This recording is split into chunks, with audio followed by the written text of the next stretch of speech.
Vincent Bonny, bonjour. Bonjour. Bienvenue sur Radio Gaga 42, la chaîne YouTube qui vous fait parler. On est à quelques longueurs du premier tour des élections municipales 2026. Vous êtes maire de Rive-de-Gier depuis 2020. Oui. Avant de parler d'avenir, de futur, je voulais qu'on fasse un petit bilan de ces 6 années passées. Il y a eu beaucoup de choses du côté de Rive-de-Gier. Oui, beaucoup de travail, beaucoup de réalisations sur les espaces publics, dans les écoles, avec les habitants. Et donc bon, on est assez heureux d'avoir pu conduire ce travail. Un mandat qui n'a pas été simple non plus, parce qu'on a traversé différentes épreuves. Vous avez commencé avec le Covid. On a commencé comme tout le monde avec le Covid, mais ensuite nous on a poursuivi aussi avec la grêle, avec les émeutes urbaines qui pour la première fois de notre histoire nous ont touchés. Cette vague d'émeutes née à Nanterre, on s'en souvient. Et puis ensuite, on a eu l'inondation du 17 octobre 2024, et là, c'était coton quand même. On est passé tout près de drames humains. On n'a pas eu de perte humaine, mais on est passé pas loin du tout. On va y revenir. D'ailleurs, à l'occasion, vous avez témoigné, vous avez fait un livre qui parle de cette période. J'avais cette volonté d'écrire, de rendre compte par ce format-là que je n'avais jamais utilisé, du mandat et de la richesse humaine que procure ce mandat de maire qui nous permet d'être en relation quotidienne avec l'ensemble des habitants sur tous les sujets. C'est très prenant, c'est très exigeant, mais c'est exaltant. Et j'avais envie d'en rendre compte, donc je l'ai fait en me saisissant effectivement de ce qu'on a vécu le 17 octobre 2024, un jeudi matin où on décrypte ce qui est en train de se passer sans qu'on soit alerté ni par Météo France, ni par la préfecture, ni par la métropole. C'est avec les agents municipaux et les élus qui m'entourent qu'on se rend compte qu'il se passe quelque chose vraiment de grave et on déclenche la cellule de crise, on se met en situation d'alerte, on informe la population et on s'organise pour lutter contre l'inondation. On a l'impression, quand on regarde l'histoire, que c'est quand même assez récurrent comme phénomène, peut-être pas de cette ampleur, mais finalement avec la réflexion, quelles sont les solutions? Est-ce qu'il faut agrandir les berges, faire des murs infranchissables? Quel est votre propre avis sur ces crues? Rive-de-Gier.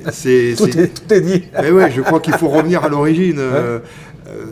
On a une ville merveilleuse, mais qui s'est construite parce que c'est un lieu de passage entre Lyon et Saint-Étienne. C'est un point aussi de centralité entre les deux coteaux, coteau du Pilat et coteau du Jarret. Et pour gagner la place, au 19e, au 20e siècle surtout, on a construit sur la rivière. Pour gagner la place, pour la circulation automobile, pour l'esthétique. La rivière, c'était l'égout, c'était la pollution, la rivière. Et donc on a voulu la cacher parce que bon, ça sentait pas bon. Beaucoup de villes l'ont fait d'ailleurs. Bien sûr, c'était les choix de l'époque. Moi, je ne juge pas cette époque-là. Sauf qu'avec le changement climatique, on n'a pas plus de pluie, on a des pluies plus brusques, plus intenses, et on a un bassin versant en amont de Rive-de-Gier de 300 km². On part de 1400 mètres d'altitude en haut du Pilat, et on arrive à Rive-de-Gier, on a 250 mètres. Donc l'eau, elle dévale toutes les pentes, elle arrache le sol, les branchages, elle a beaucoup de force, et en quelques heures, elle ne rentre plus sous la voûte qu'on a construite, comme je disais, au XXe siècle. Et donc ça passe par-dessus, et de plus en plus souvent, de plus en plus fort. Donc, il faut bien réfléchir à ce qu'on fait, parce que je l'ai dit, le 17 octobre, on est passé, moi j'ai 3 cas sûrs et certains, où on est passé à 30 secondes, 1 minute de perte humaine, de mort qu'on aurait pu avoir. Et heureusement, il y a eu de la solidarité, il y a eu des réflexes, et on a pu sauver des vies humaines. Mais si ça se passe la nuit, si ça se passe un matin de marché, où on a un gros marché à Rive-de-Gier, ça va être une catastrophe. Donc on est obligé de travailler sur la prévention, sur l'information, mais aussi sur comment on peut éliminer le risque d'inondation. Donc il y a des études qui sont en cours, et évidemment, la question c'est de laisser passer la rivière. Donc il faut enlever la couverture. Mais sur cette couverture, on a construit la route principale. On l'appelait la nationale, maintenant c'est la route métropolitaine 88, peu importe. C'est la route principale. Donc si on enlève la route principale sur la rivière, où est-ce qu'on va circuler? Ça pose beaucoup de questions, il faut repenser l'urbanisme. Et et je dis qu'il faut refonder Rive-de-Gier. Il faut qu'on revienne aux fondamentaux. Et c'est pas simple, ça pose énormément de questions, c'est un chantier gigantesque. Mais pour l'instant, c'est l'heure des questions, c'est l'heure de savoir si ça peut être possible, si ça peut être désirable. Ce qui est jamais désirable, c'est de faire des travaux pendant 20 ans, parce que c'est à peu près la temporalité qu'on nous annonce. Oui, mais enfin, si tous les 2 ans, on a un problème de cette ampleur, il faut y remédier, quoi. C'est ça, et puis ça coûtera moins cher au final de dépenser beaucoup d'argent à réaménager la ville plutôt que de dépenser encore beaucoup plus d'argent à indemniser les biens, les personnes qui vont être victimes des inondations à répétition. Parce que pour ceux qui ne sont pas encore convaincus, le changement climatique ne fait que commencer. quoi qu'on fasse aujourd'hui, on sait que c'est en train de s'emballer. La Méditerranée est de plus en plus chaude chaque été. Et au début de l'automne, on a l'air froid qui vient du nord, les nuages qui viennent sur la Méditerranée, qui se gonflent d'humidité par réaction thermique et qui reviennent sur les terres, sur l'intérieur des terres. Avant, ça s'arrêtait sur les premières montagnes dans les Cévennes. On appelait ça un épisode cévenol. Et maintenant, ça remonte même jusqu'en Bourgogne. Alors nous, si ça passe le Pilat et que ça tombe sur les versants nord du Pilat, eh ben c'est pour nous, c'est pour notre bassin versant du Gier. Et là, en quelques heures, si les sols sont déjà bien arrosés, bien humides, eh bien on a ces phénomènes-là et le Gier rentre plus sous sa voûte et il casse tout dans la ville. Avant de faire 20 ans de travaux et de gros travaux, est-ce qu'on est préparé si ça recommence dans cet automne, l'année prochaine? Est-ce qu'il y a des moyens de contourner un peu le problème, si j'ose dire? C'est d'abord d'être très vigilant. Nous, on s'exerce une fois par an, on tient un exercice plan communal de sauvegarde, c'est-à-dire on réunit la cellule de crise, on fait comme si c'était la crue ou un autre problème, et on s'organise pour être prêt à réagir en fonction des événements. On a un système d'alerte municipale où on incite chaque ripagérien à bien s'inscrire, rentrer son numéro de téléphone portable, comme ça on peut alerter très vite, ça permet de se mettre en sécurité, sa voiture, ses biens qui peuvent être exposés. Voilà, et puis on va sécuriser chaque adresse avec la métropole. Là, au mois d'avril, on a un partenaire privé qui va venir nous aider à faire un diagnostic adresse par adresse sur la zone inondable dans la ville. On va pouvoir mettre des bâtards d'eau, par exemple. Les bâtards d'eau, c'est ces éléments, des plaques qu'on peut mettre très vite devant son entrée pour empêcher l'eau de pénétrer à l'intérieur du bâtiment, du magasin, du garage, etc. Et donc ça, c'est un travail qui est en train de se réaliser. Dernière question sur les inondations. On voit beaucoup aux infos, notamment là où il y a les falaises qui tombent. On voit beaucoup de... Alors, je cherche mes mots, je vais les trouver. On voit beaucoup de destruction de maisons, de quartiers qui sont carrément rasés. Oui. Est-ce qu'à Rive de Gier, on se projette dans ce genre de choses? Est-ce qu'on déplace des populations ou il faudra déplacer des populations? Oui, parce que je le disais, si on enlève la route sur la rivière pour laisser le Gier au naturel, à l'air libre, on a besoin d'une voie de circulation.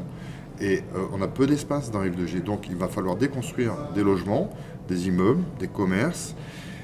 Et donc c'est ça qui est difficile à comprendre. Mais le malheur de Rive de Gier, c'était la perte des usines. On était une ville industrielle, ouvrière, et il nous reste des friches industrielles. Vous dire, il y a beaucoup de friches aussi. Et j'ai obtenu du préfet, préfet Alexandre Rochat, j'ai obtenu du préfet qu'on puisse racheter ces friches industrielles. Quand je dis nous, c'est pas la ville directement, c'est un établissement public qui agit pour les collectivités qui s'appelle EPORA. Et EPORA a racheté la friche de l'ex-usine du gaz, a racheté la friche Karchi, avait déjà racheté la friche de la verrerie, et puis on a aussi la halle Couzon qui appartient à la métropole, où ça y est, j'ai obtenu qu'il y ait une étude de programmation pour voir comment on pouvait la rendre à nouveau productive, accueillante à l'économie, à l'entreprise, à des entreprises. Et donc on a 24 hectares à reprendre en ville, ce qui va nous permettre de repenser complètement l'urbanisme. Quand je dis refonder Rive de Gier, c'est vraiment ça l'ambition, l'objectif. Une renaissance? Une renaissance de la ville. Alors pour l'instant c'est un projet qui paraît... énorme. C'est sur des décennies, ça? C'est sur plusieurs décennies, 20 ans, 25 ans, peut-être 30. On va voir. Mais ce qui est bien certain, c'est qu'on a ce changement climatique, ce risque d'inondation et la certitude des canicules. Parce que l'été, Rive de Gier, c'est un point chaud. Le soleil, la journée, tape sur le béton et le goudron en centre-ville. Et la nuit, cette chaleur, elle ressort du sol qui est bitumé. Donc il n'y a jamais de baisse des températures l'été, donc c'est mauvais pour la santé, c'est mauvais pour le confort des habitants. Et donc il s'agit aujourd'hui de repenser la ville, de refonder Rive de Gier, comme je l'ai dit, pour imaginer un avenir adapté au changement climatique, adapté au XXIe siècle. Il faut remettre du vert peut-être aussi? Voilà, donc ça on a commencé, on a agrandi le jardin des plantes, on veut créer dans le mandat qui vient là un nouveau jardin qualitatif en centre-ville sur une parcelle Maes, une propriété qualitative qu'on a pu reprendre. Et donc de partout avoir un peu plus de verdure. Déjà les ripagériens sont réappropriés ce qu'on a appelé l'allée des verriers, donc c'est le long du Gier, sur le site de la verrerie, un lieu de promenade. Dans le lit majeur du Gier, on a cette piste cyclable, ce lieu de promenade, et c'est ouvert au public, et ça y est, les gens apprécient énormément de pouvoir avoir cet accès à la nature dans le centre-ville. C'est ce que j'allais vous dire, si on découvre un peu plus le Gier, peut-être qu'on peut aussi développer tout ce qui est tourisme vert. Et puis les gens ont plaisir aussi à voir l'eau circuler. Ça- C'est plus agréable que les voitures et apporte- les flots de camions et les flots de cars. Ça apporte de l'apaisement et puis effectivement, ça peut être l'occasion pour des visiteurs, des touristes, de se rendre compte de la beauté de Rive de Gier parce que je sais que notre ville est très décriée et pourtant, qui est déjà venu visiter par exemple notre église Notre-Dame avec ses peintures classées, des peintres Zachéo du 19e siècle? Ça Qui connaît le patrimoine Marel des maisons de maîtres? Qui connaît cette beauté des maisons ouvrières, des maisons de verriers? On a un patrimoine à nul autre pareil dans la vallée du Gier, et moi je souhaite vivement qu'on puisse le reprendre. C'est vrai qu'il a besoin d'être rénové et relancé, mais on a vraiment cette histoire qui est très belle à Rive de Gier et que je souhaite absolument mettre en valeur. C'est peut-être le rôle de votre service de communication, de faire connaître à tout le monde ces beaux endroits. Absolument, absolument. Qu'est-ce qui vous a décidé à vous lancer dans un second mandat? Il y a Ouais. pas, et je le pose souvent cette question Ouais. aux autres maires, est-ce qu'il n'y a pas une petite lassitude? Est-ce qu'on n'a pas envie peut-être de faire autre chose, de tourner la page C'est fatigant, hein, effectivement, c'est un mandat qui est très prenant, c'est fatigant. Donc moi j'ai pris le temps de m'interroger et d'interroger mes proches cet été, hein, en famille, les amis, puis les élus qui m'entourent et m'accompagnent. Mais on a été tellement ralenti par toutes ces crises pendant ce premier mandat, il y a tellement de choses à faire. Voilà, on a le sentiment d'être en maîtrise des enjeux, on a le sentiment d'être aussi avec la confiance des partenaires. On a réussi à gagner ça, à avoir ce lien de confiance avec, je l'ai dit, sur la préfecture, la métropole, avec l'État central, parce que l'État central, l'administration des ministères nous suit hein, sur le grand sujet du réaménagement de la ville. On a obtenu des succès, le retour du dispositif de réussite éducative, c'est de l'argent de l'État pour aider les enfants qui ont des difficultés à réussir. On a obtenu ça. On a obtenu le financement de 2 postes de médiateurs. Donc on a envie de vraiment d'aller au bout de ce qu'on a engagé. Et on est porté par la... Moi j'aime ma ville et je pense que cet amour pour ma commune, il a grandi dans ce mandat plus que l'inverse. Et donc j'ai envie d'aller au bout de ce qu'on peut faire, de l'énergie qu'on a pour Rive de Gier. Et puis de souhaiter que Rive de Gier avance et que les projets sortent de terre, quoi, voilà. On est dans une élection municipale, est-ce qu'il y a encore ce côté droite-gauche dans le combat pour l'élection? Bah, moi, mes convictions, elles sont connues. Je ne suis pas né de la dernière pluie. Je suis ripagérien depuis toujours. Je suis né à Rive de Gier. Les combats politiques, je les ai menés face à mon prédécesseur. Voilà, j'ai eu l'occasion de m'exprimer à différents moments de la vie politique nationale parce qu'on me demandait de participer. Hein. J'étais candidat à des élections législatives, donc je ne me cache pas de mes convictions et de mon parcours. J'en suis fier. Ça m'a construit, ça m'a aidé à grandir et à maîtriser un certain nombre d'enjeux, etc. Quand on est maire, on travaille avec tout le monde. J'ai aidé des commerçants d'extrême droite. Bah, c'est des commerçants, ils ont besoin d'être aidés, même s'ils sont militants d'extrême droite. Voilà, et je m'en cache pas. Je le dis à tout le monde.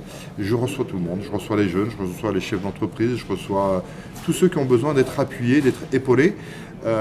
Et chacun me connaît. Chacun sait quelles sont mes convictions. Mais au-delà de l'engagement politique, il y a l'engagement pour ma ville. Moi, je suis un ripagérien. Tous les membres de ma liste sont 100% ripagériens. Et on est déterminés par ça. C'est ça qui nous réunit. Notre liste, elle a une certaine diversité. Mais oui, on est engagé pour notre ville. Et au-delà de la politique, il y a cet amour pour la ville. Maintenant, oui, le débat politique, il existe. On le retrouve, si vous voulez, dans les propositions. Par exemple, moi, je mets la sécurité comme priorité, mais au même niveau, je mets comme priorité l'éducation. Et donc, on a fait des efforts sur la sécurité, sur la police municipale, comme on a fait des efforts importants, c'est vrai, sur l'école, sur le périscolaire, sur la cantine. Voilà. Et je n'oppose pas les deux, je mets les deux au même niveau. Et voilà, d'autres ne font pas ce choix-là. Voilà. D'autres ne mettent pas le même niveau de priorité sur l'éducation. Pour moi, l'éducation, c'est aussi important que la sécurité. Ça veut dire que la gauche, c'est plus l'éducation et la droite, plus l'économie, ou alors on est dans les clichés? Je constate que la liste qui nous est opposée ne veut pas de ce qu'on a fait sur l'éducation, sur le périscolaire, ne veut pas de cette égalité d'accès aux services publics du périscolaire et de la même qualité. Donc ils ont une autre vision des choses. Libre à eux, moi je trouve bien qu'il y ait du pluralisme, je trouve bien qu'il y ait une diversité qui s'exprime. Mais en tout cas, notre vision à nous, c'est bien que l'égalité des droits à la réussite éducative nécessite un service public fort pour permettre de combattre les inégalités sociales qui existent. voilà, les inégalités culturelles qui existent, parce qu'on est dans une famille, on ne choisit pas ses parents, mais on a aussi droit à pouvoir accéder à la réussite par son travail, par son engagement. Depuis l'école maternelle, on doit travailler, bien sûr, un travail adapté à son âge et évidemment à ses capacités, mais chacun doit pouvoir, en fournissant le travail qui est demandé, de pouvoir réussir. Et ça nécessite pour certains de lever des obstacles qui existent parce que socialement, culturellement, on n'est pas né dans les mêmes familles. Et pour autant, chaque famille est aussi une ressource pour la ville et on n'accuse personne. On est là pour réunir les gens, on est là pour les rassembler. Le service public d'éducation, il est là pour ça. Quand on fait des recherches sur des maires, moi souvent je fais des recherches pour un peu me documenter, on a telle personne est maire de telle ville, et j'ai remarqué que quand on fait des recherches sur Vincent Bonny, on a toujours associé derrière communiste.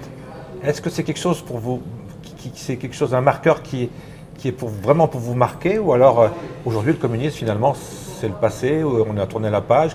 Comment vous le vivez quand toujours on accole ce mot communiste à Vincent Bonny? Moi je suis fier de mon engagement, de mes convictions, ils m'ont permis de faire un parcours extraordinaire. Enfin, vous imaginez que moi je suis un fils d'enseignant, voilà. J'ai mon bac, et j'arrive à la fac, je fais des études d'histoire et effectivement il y a un débat syndical et politique à l'université, je m'en mêle parce que j'ai le goût des idées. Et puis, dans l'action concrète pour les droits des étudiants, je m'engage dans le syndicalisme étudiant. Et là, je rencontre, oui, l'intensité de la vie politique, je me forge mon opinion, et à travers mon engagement militant, je rencontre des gens extraordinaires. Et j'ai des expériences extraordinaires. Je deviens responsable national du syndicat des étudiants. Je monte à Paris 3 ans pour m'occuper d'organiser la lutte pour les droits des étudiants. Je rencontre les ministres, voilà. Et puis, je reviens ici chez mes parents, à l'université à Saint-Étienne, je finis mes études. Et là, un coup de fil du cabinet de la ministre Marie-Georges Buffet, qui me demande de venir à son cabinet pour travailler pendant 3 ans à Paris, dans son cabinet de la ministre de la Jeunesse et des Sports.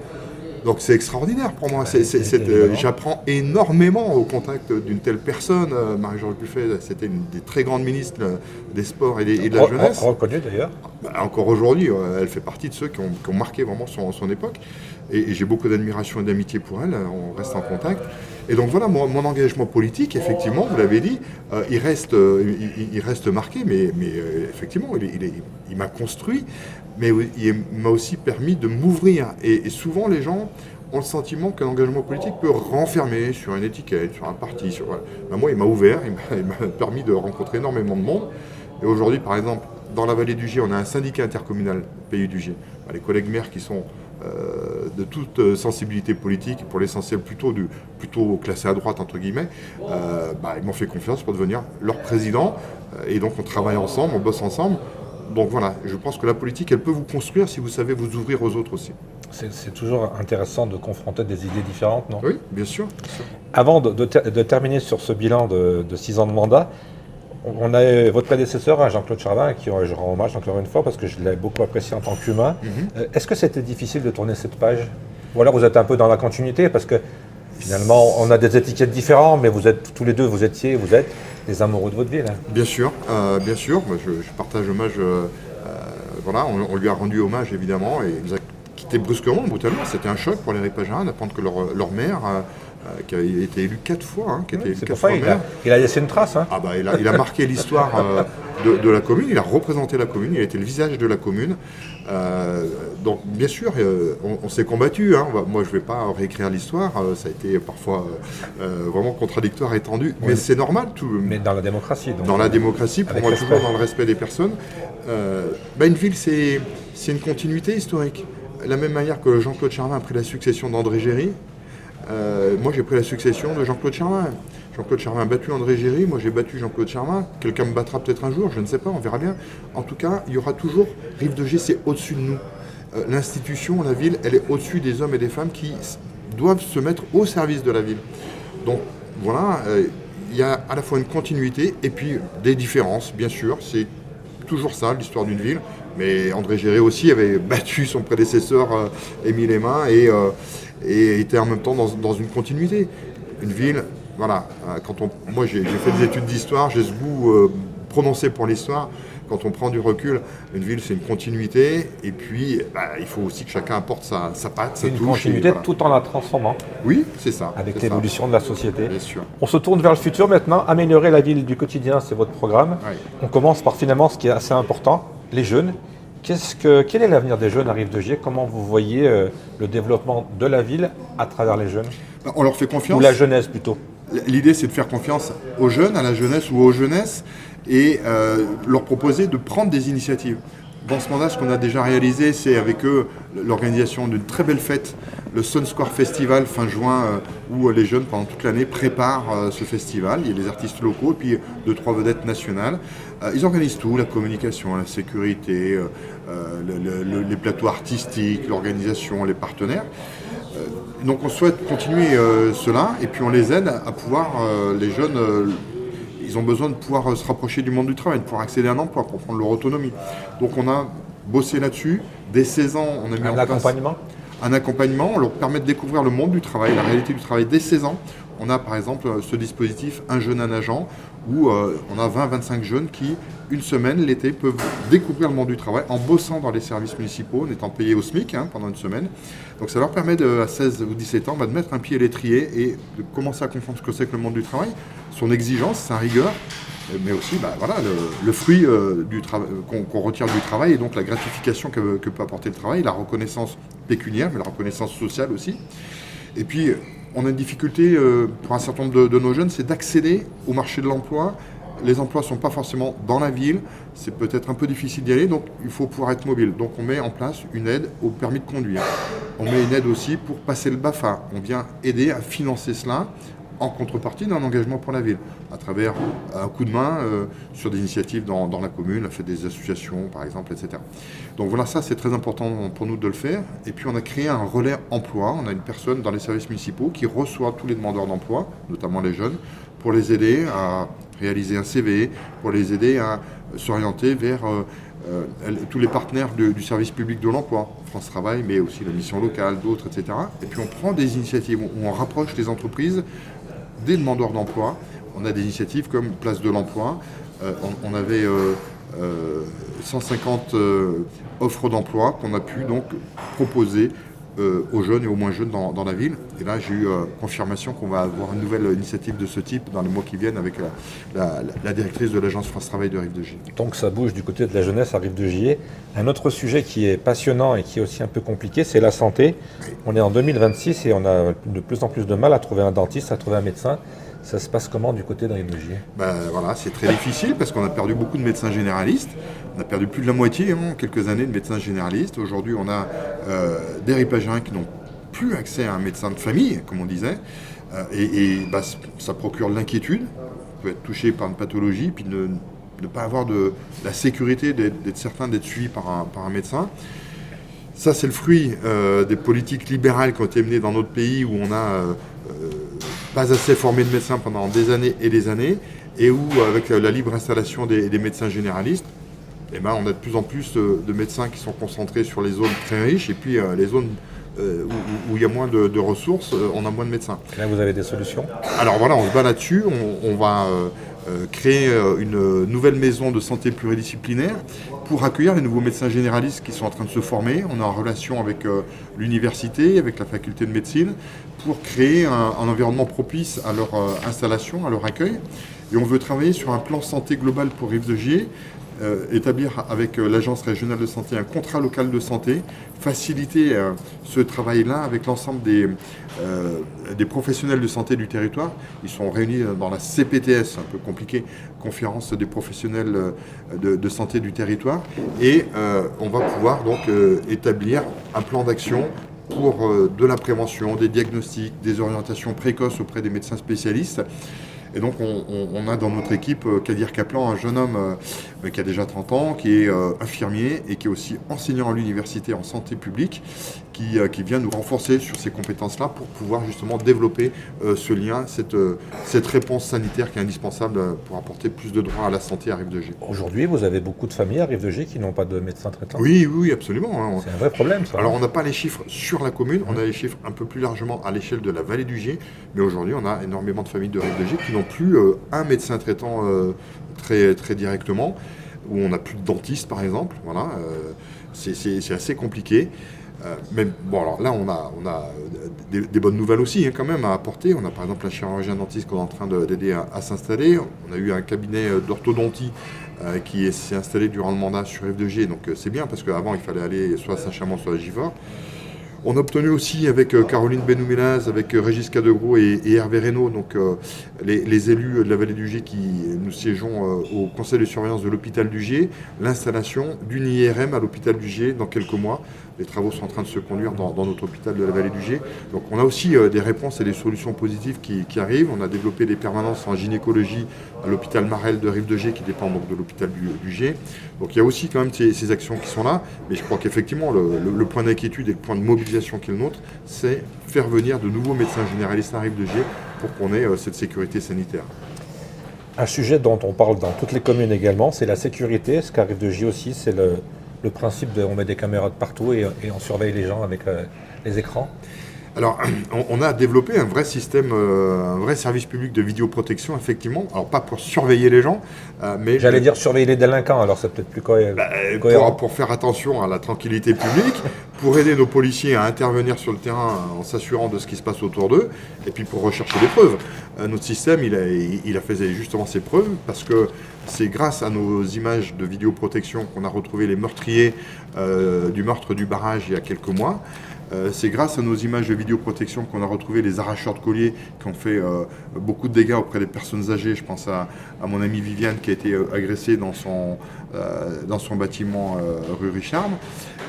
Voilà, donc cette vidéoprotection, elle apporte la tranquillité pour intervenir pour nos policiers, elle apporte des réponses efficaces pour la justice, pour reprendre les auteurs de délinquance ou de crimes. Et donc oui, on est fiers de l'avoir développé. Aujourd'hui, ça nous permet aussi de sanctionner à distance les chauffards. Je rappelle cette mort scandaleuse à l'été 2024 d'un scooter sur la voie publique parce qu'il y a un chauffard qui roulait trop vite sur une rue à minuit. Le gars est rentré chez lui et percuté de plein fouet par un chauffard. C'est inacceptable de perdre la vie sur la route, surtout quand on n'a pas encore 40 ans. Et enfin même à tout âge évidemment, mais encore plus révoltant quand c'est un jeune homme. Et voilà, on ne veut pas laisser faire ça. Et donc il faut se donner des outils parce que certains prennent un malin plaisir. Et je crois dans GTA, je pense, à ce jeu vidéo où on a le droit de faire n'importe quoi, mais voilà. Je suis ignorant en ce domaine-là. Il y a des jeux comme ça, alors pourquoi pas quand c'est sur la PlayStation. Moi aussi, bien sûr, j'y joue pas, mais je vois mes garçons qui y jouent. Bon, quand c'est un jeu, ça va. Quand on est au volant, c'est plus un jeu. Ouais, mais on a l'impression que les gens ont tendance à transformer le jeu en réalité, quoi. Ou alors transposer la chose. Le code de la route, il n'est pas individuel, il est collectif, il s'applique à tout le monde. Ceux qui ne le respectent pas doivent s'attendre à Rive-de-Gier à être sanctionnés. Et il ne faut pas chercher à vouloir faire une exception parce que je me suis mal garé pour aller chercher le pain. Tout le monde doit être logé à la même enseigne. Tout à fait. Et particulièrement les plus dangereux, les plus délinquants, dangereux d'abord pour eux-mêmes bien sûr, mais aussi pour l'espace public et pour les autres. Donc oui, il faut apporter des réponses de sécurité. La tranquillité la nuit, parce que notamment l'été, on dort les fenêtres ouvertes pour avoir un peu d'air, mais s'il y a du bruit en permanence en centre-ville, c'est insupportable. L'été, on a un problème avec la fenêtre ouverte, c'est les concerts chez les voisins. Eh ben, chacun doit faire attention aux autres. On a le droit de faire la fête de temps en temps en promenant ses voisins. C'est une règle de savoir-vivre. Mais le bruit en permanence et le chahut en permanence, le tapage, non, on n'a pas le droit. Et on doit être rappelé à la règle. C'est pour ça que nous allons créer une brigade nocturne de la police municipale. On va créer 3 emplois. On sait le financer sur notre budget. Ce n'est pas des promesses en l'air. Voilà, on a travaillé le sujet. On a vu qu'on avait ce besoin de pouvoir intervenir de manière certaine la nuit. Donc aujourd'hui, on intervient de manière aléatoire. Il y a des nuits où on décale les horaires de police municipale. Aujourd'hui, on a besoin d'aller plus loin parce que c'est plus acceptable du tout que toutes les nuits, l'été, en centre-ville, c'est le bazar. Non, voilà, on aura un équipage dédié à ça. Si j'ai bien compris, 3 policiers de plus, ça fera combien de policiers sur Rive-de-Gier ? On sera 15 policiers municipaux, c'est-à-dire 1 pour 1000 habitants, ce qui est un peu la référence nationale. J'ai vu aussi vous parler de propreté, je vais le relier aux caméras. Est-ce qu'on fait aussi un effort sur tous ces gens qui ont pas de respect finalement, qui jettent leurs décharges de partout ? Oui. Est-ce qu'on aussi, là aussi, on a les moyens de les verbaliser par la caméra ? Oui, parce qu'on a décidé d'une redevance municipale. Donc c'est une redevance. Celui qui se rend coupable de laisser des encombrants, des déchets polluants sur l'espace public, on lui applique une redevance pour enlèvement et nettoiement de l'espace public. Ça peut monter en fonction évidemment du volume et de la pollution générée jusqu'à 15 000 €. Alors, c'est pas le déchet du quotidien, 15 000 euros, mais par exemple, on avait une société qui faisait de la mécanique sur l'espace public, sur le square Marcel Paul. Il y avait de l'huile et de l'essence sur l'espace public. Intolérable. Donc, J'y arrive pas à comprendre heureusement qu'on a voté ce dispositif-là pour les sanctionner, parce que quand on va chez nos amis garagistes, on trouve bien souvent que la facture, dis donc, ne s'attendait pas autant, c'est comme ça, hein, c'est le travail, c'est la main-d'œuvre, c'est les pièces, etc. On appelle ça une facture salée. Et voilà, donc on ne cherche pas à faire la mécanique sur l'espace public pour gagner 3 sous, et on est certain de pouvoir être rattrapé par la patrouille grâce à notre système qu'on a mis en place. On va terminer ce tour des questions avec un sujet aussi dont j'allais dire les Stéphanois, oui, l'habitude d'être à Saint-Étienne, mais toutes les communes en parlent, c'est le commerce aussi. On a de moins en moins de commerce, on a de moins en moins aussi peut-être de clients réels dans les commerces. Est-ce que vous avez une solution? Est-ce qu'à Rive de Gier, il y a un manager? Comment ça se passe pour éviter toutes ces devantures qui ferment? On a des modes de consommation qui ont beaucoup changé. Évolué, ouais. Avec le numérique, avec l'Internet, on commande à distance, etc. Ce qui fait la force du commerce à Rive de Gier, qui a toujours été une ville très commerçante. Alors les ripagériens toujours vous diront qu'aujourd'hui il n'y a plus un commerce à Rive de Gier. Les ripagériens qui arrivent, qui choisissent Rive de Gier ces derniers mois, ces dernières années, trouvent qu'il y a beaucoup de commerce à Rive de Gier par rapport à d'autres villes. Les deux ont raison. Mais on voit bien que le commerce de centre-ville souffre, il se transforme. On a besoin de commerce de proximité avec du conseil, de l'accompagnement. Là où il y a du lien humain, là où le lien humain est irremplaçable, il y a du commerce qui vit. Et donc il faut que le commerce s'adapte à ça. Et pour ça, on accompagne nos commerces. On a un plan à Rive de Gier qui est unique dans la Loire, où on a cumulé les aides de la région, de la métropole et de la ville. Et on peut prendre en charge 70% du montant des travaux d'investissement, d'embellissement, de sécurisation, d'amélioration des commerces, donc pour dynamiser ce commerce. Et puis effectivement, des animations commerçantes avec la mise à disposition d'un fonctionnaire de la ville qui est là pour animer la vie commerçante, accompagner les commerces, prendre des initiatives avec l'Union des commerçants, avec laquelle on a un très bon partenariat, on a une convention annuelle, et donc on veut absolument booster le commerce de centre-ville. Ça passe aussi par la qualité du centre-ville. Les aménagements. J'avais envie de vous dire aussi le stationnement peut-être. La qualification. Alors nous, le stationnement, il est gratuit à Rive de Gier. On est peut-être la seule commune importante où le stationnement reste 100% gratuit, c'est notre engagement. La question, c'est de l'améliorer encore, de le qualifier, de pouvoir bien le flécher, et puis surtout d'avoir des liaisons piétonnes agréables, où on ait plaisir à circuler. Et c'est ce qu'on a fait sur la rue de la République, le carrefour de la Boirie, et c'est notre engagement dans le mandat qui vient. On va avoir effectivement la rue Jules Guesde qui va être reprise. On a le cinéma municipal Chaplin qui va réouvrir avec une 3e salle, avec un café du ciné Chaplin. Donc on va avoir cette locomotive publique pour développer l'attrait en ville. On a accueilli également une maison France Service à 2 pas dans la rue Claude Drévon. Cette rue Claude Drévon, pareil, on va l'aménager de la même manière qu'on a fait sur la rue de la République. Puis dans le centre-ville, il y a aussi l'îlot Notre-Dame, la rue Richard qui vont être pris.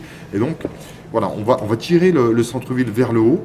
On va requalifier des logements. C'est parti, on a 90 logements qui vont être dans ce mandat rénovés et livrés à 75% au privé. Donc on va rehausser les catégories sociales dans le centre-ville pour avoir plus de pouvoir d'achat en centre-ville. Et donc faire en sorte qu'on ait un centre-ville qui reparte de l'avant. C'est du temps long, c'est des travaux qui prennent du temps, c'est des actions de longue haleine. Mais voilà, je crois qu'on a besoin de poursuivre ce changement qui est engagé à Rive de Gier, justement précisément pour cet enjeu commerçant du centre-ville. Un mot sur la culture, vous avez parlé du cinéma. On avait une salle où j'allais assez fréquemment et qui était l'imprimerie. Oui. On en est où dans toutes ces salles, ces lieux de culture? Eh ben, Rive de Gier est un peu unique, parce qu'effectivement, on a ce café-théâtre, alors qu'il fonctionnait en délégation de service public, et puis il y a eu un recours juridique qui fait que le tribunal jugeait qu'il y avait eu un vice de forme sur la manière dont la délégation de service public avait pu se passer. Alors aujourd'hui, cette salle, elle continue à se développer et à fonctionner avec le riche tissu culturel associatif de la ville. On a des associations formidables à Rive de Gier, puis des services publics culturels formidables. Et donc cette salle, elle est à disposition. On a accueilli par exemple le grand festival d'humour du bassin stéphanois Art Comique. MC Pampi est venu à Rive de Gier. Si MC Pampi est venu, alors c'est la gloire pour Rive de Gier. C'est en tout cas le signe de cette vitalité. Et puis cette salle permet aussi de se réunir. Par exemple, j'ai accueilli le préfet pour la séance plénière du Conseil local de sécurité et de prévention de la délinquance. L'Union des commerçants dont on parlait a tenu son assemblée générale dans cette salle. Mais il y a des spectacles qui ont lieu, il y a des initiatives d'initiatives qui y ont lieu. Et donc on est très heureux d'avoir, en plus du théâtre salle Jean d'Asté où on a 500 fauteuils, bien cette salle plus réduite pour accueillir des artistes locaux, des artistes émergents dans la diversité des productions. On a avec l'association Les Animaux une programmation qui est conduite avec eux, avec Laisse le bon temps rouler, qui est une association qui produit des groupes de musique locaux, le plaisir de se retrouver pour des concerts. On a une salle qui est adaptée, version club rock, moi j'adore ça, on va boire une bière le vendredi soir en écoutant du bon rock, c'est vraiment très vivant Rive de Gier du point de vue culturel. Donc Rive de Gier est une ville qui bouge. Absolument. Et qui vit. Ouais. Dernière question, dernier sujet, la métropole, Saint-Étienne Métropole, vous siégez donc à Saint-Étienne Métropole. Ouais. Quelle est l'ambition de Rive de Gier dans cette structure qui regroupe, je crois, 53 communes du bassin stéphanois? On est 53 communes à être réunies dans le PCI Saint-Étienne Métropole et il est important que Rive de Gier ait toute sa place dans la métropole, sans vouloir écraser les autres, mais avec sa spécificité, avec sa singularité et avec le grand besoin que la métropole mobilise des moyens d'intelligence, d'ingénierie et des moyens financiers, parce que la métropole a, de par la loi, des compétences qui s'appliquent dans la ville. L'enlèvement des déchets ménagers, par exemple. Et donc là-dessus, on va améliorer les choses. On a une réunion de travail encore récemment. On va moderniser ce sujet-là pour enlever des poubelles de l'espace public et avoir des choses beaucoup plus adaptées. Mais plus fondamentalement, c'est l'aménagement économique, c'est la gestion des rivières, des mobilités, des voiries, la politique de la ville. On a 2 quartiers prioritaires politiques de la ville à Rive de Gier. Et donc, on a besoin de cette mobilisation des moyens de la métropole au service du projet urbain que nous construisons à Rive de Gier, dans le respect de l'identité de Rive de Gier. Et je crois que les fondateurs de la métropole, Gérard Ducart, Michel Keller et Bernard Routin, les 3 maires importants à l'époque de Firminy, Saint-Chamond et Saint-Étienne, ont souhaité construire une intercommunalité respectueuse de chacune des communes. Et je crois que c'est cet héritage-là, au-delà des différences politiques, Des étiquettes. Et des étiquettes politiques, qu'on doit absolument préserver dans l'avenir. En tout cas, moi, je vais y veiller et je souhaite absolument une métropole où on ait du débat, mais du débat respectueux et des actions collectives métropolitaines au service de nos communes et au service d'une cohérence d'ensemble du territoire métropolitain. Ce mandat, si vous êtes réélu, il ira jusqu'en 2032. Dernière question pour conclure, vous voyez Rive de Gier comment en 2032 ? Avec une ville qui aura beaucoup avancé dans la rénovation de ses rues, de ses espaces, une ville qui aura pu prendre confiance dans ses forces, dans ses capacités, et qui saura se projeter sur le reste du siècle qui vient, cette adaptation au changement climatique, cette ville qui repart de l'avant d'un point de vue économique en implantant de nouvelles entreprises, avec une jeunesse dont on est fier, qui a pris des nouvelles initiatives, et puis à Rive de Gier rayonnant, vraiment une centralité importante de Loire-Sud, avec cette capacité à mettre en valeur ses atouts, ce patrimoine dont on a parlé, mais cet atout aussi de positionnement géographique entre Lyon et Saint-Étienne, aux portes du Pilat, avec une ville beaucoup plus verte, une ville forte de sa vie associative et culturelle, de ses solidarités, qui rayonne à travers le monde, parce qu'on a aussi une ville-monde à travers la qualité de notre population. On a déjà ce jumelage important avec Tian, avec la Sicile. On va continuer à développer cette ouverture au monde en respectant l'identité de chacun et puis en construisant cette communauté municipale, cette communauté ripagérienne dont on est si fier, parce que on est amoureux de notre ville et je pense que Rive de Gier mérite un avenir aussi grand que sa riche et belle histoire. Vous voyez, je vous parle de 2032, je me rends compte qu'on s'est croisés en 2014 pour un premier entretien. Absolument. On s'est croisés en 2020 pour un second entretien et on est encore là, donc j'espère qu'en 2032, on sera tous les deux encore là. Je l'espère, merci beaucoup. Bonne journée, bonne fin de campagne et puis merci beaucoup. Merci Gilles. Et longue vie à Rive de Gier. Vive Rive de Gier.